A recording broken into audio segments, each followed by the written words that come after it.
reflexionando sobre el libro de Proverbios, y dijimos que el libro de Proverbios, junto con otros dos libros, el libro de Job y el libro de Eclesiastés, son parte de la literatura conocida como sapiencial, ¿sí? O sea, libros de sabiduría.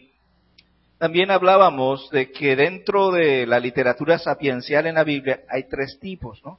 Está la reflexiva, el libro de Eclesiastés, la didáctica, libro de Proverbios, y está la contemplativa, que es el libro de Job. Hablábamos de las fuentes de sabiduría en el pueblo de Israel, el sacerdote, el profeta, el sabio, y dónde se promovía la sabiduría, en el hogar, en la escuela, en la corte. Y hablábamos de que el libro de Proverbios, a través de máximas, nos quiere llevar al camino de la sabiduría. Los proverbios son máximas, son dichos que tienen que ver con la persona, su carácter.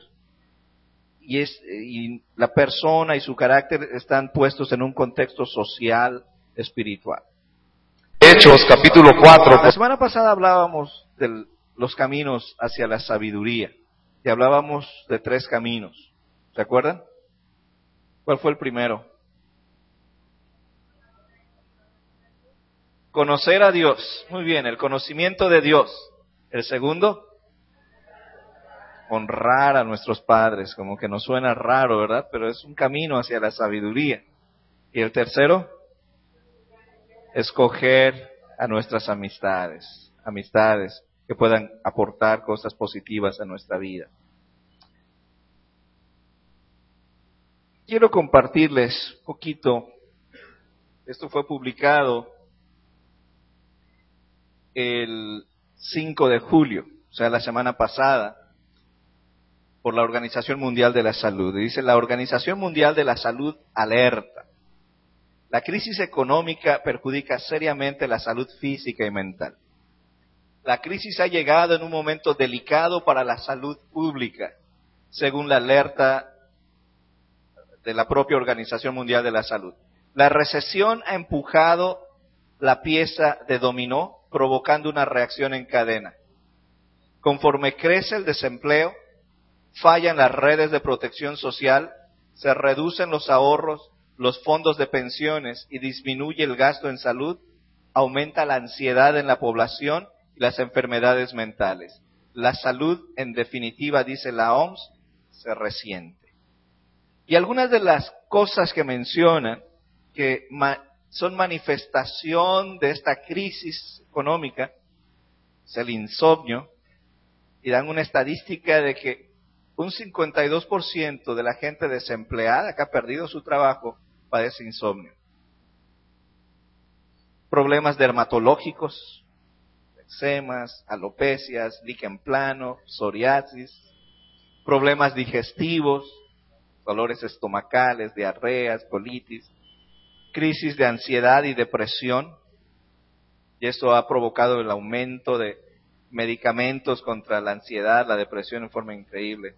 Y también hablan de otro problema de salud, el incremento en el consumo de alcohol, tabaco y otras drogas. Qué interesante, ¿no? Y nos preguntamos, ¿no? En medio de este problema económico, ¿tendrá la Biblia algo que decir a nosotros? ¿Sí?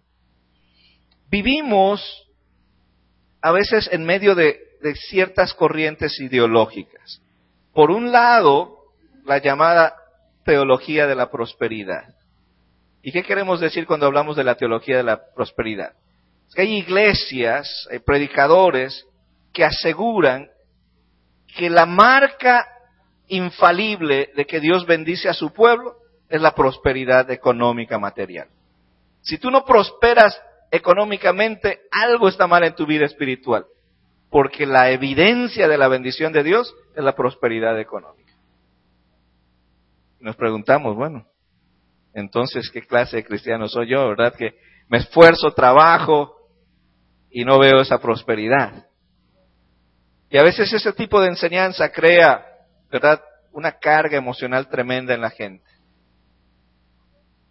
Por otro lado, Creo que hay una cultura en nuestro país que es la cultura del azar. Y estamos bombardeados por juegos de azar. Y la gente vive con la esperanza de un golpe de suerte para solucionar sus problemas económicos. Su cachito de lotería cada semana, ¿verdad? El tris y el no sé qué, tantas cosas. Hay una infinidad de medios, ¿verdad?, que promueven que la gente ponga su esperanza en el azar, en la suerte. Y hoy día nuestras ciudades se están invadiendo por casinos. Y hemos alzado nuestra voz que eso, ¿verdad?, por un lado combaten la adicción a las drogas, al alcohol, pero por otro lado promueven otro tipo de adicciones las autoridades, ¿sí? Porque el juego es adictivo y destruye también al hogar.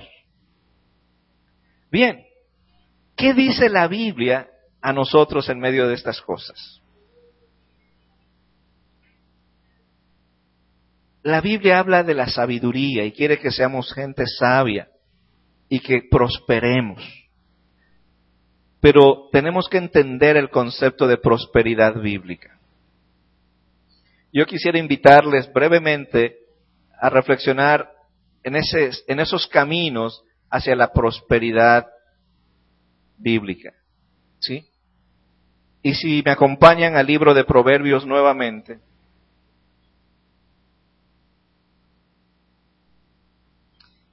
Debemos distinguir dos conceptos importantes. Cuando leemos Proverbios, debemos tener en mente lo que es la inteligencia y lo que es la sabiduría. Porque hay gente muy inteligente, pero no necesariamente sabia. ¿Sí? La inteligencia pudiéramos describirla como esa habilidad de retener información, de análisis, de síntesis, de comunicar ideas. Hay gente brillante, inteligente, pero no necesariamente sabia, porque en otras áreas de su vida es un caos. Y en el libro de Proverbios, el hombre sabio es el que integra tres cosas. En primer lugar, la congruencia. Hay congruencia entre su hablar y su actuar.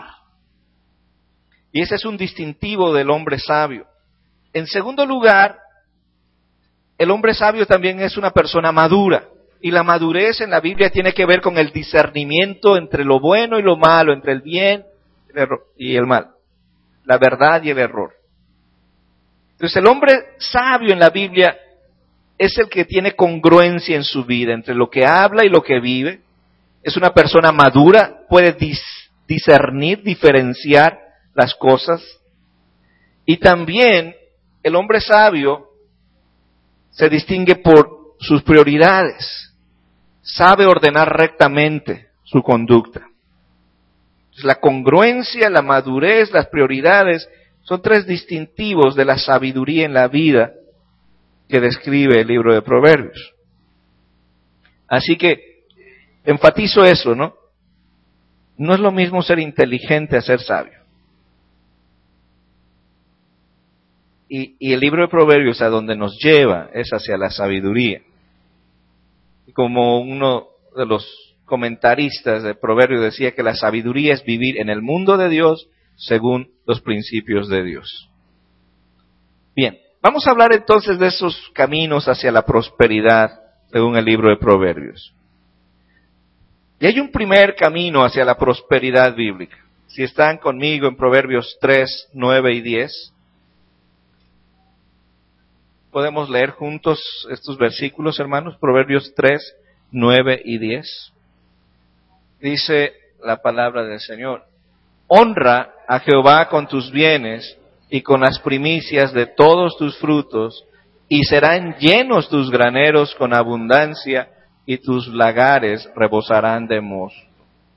Entonces, ¿cuál es el primer camino hacia la prosperidad? Honrar al Señor. Si ustedes leen con detenimiento, se van a dar cuenta que lo que está en el trasfondo tiene que ver con las primicias que se entregaban en el Antiguo Testamento. ¿Y qué son las primicias? Eran los primeros frutos de la cosecha que se apartaban y se llevaban como ofrenda al tabernáculo, al templo. Y cuando hablamos de primicia, estamos hablando de lo primero y de lo mejor.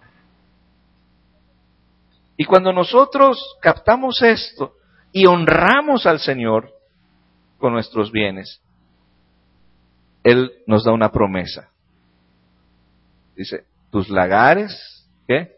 Habrá abundancia en tus graneros y tus lagares rebosarán de mosto.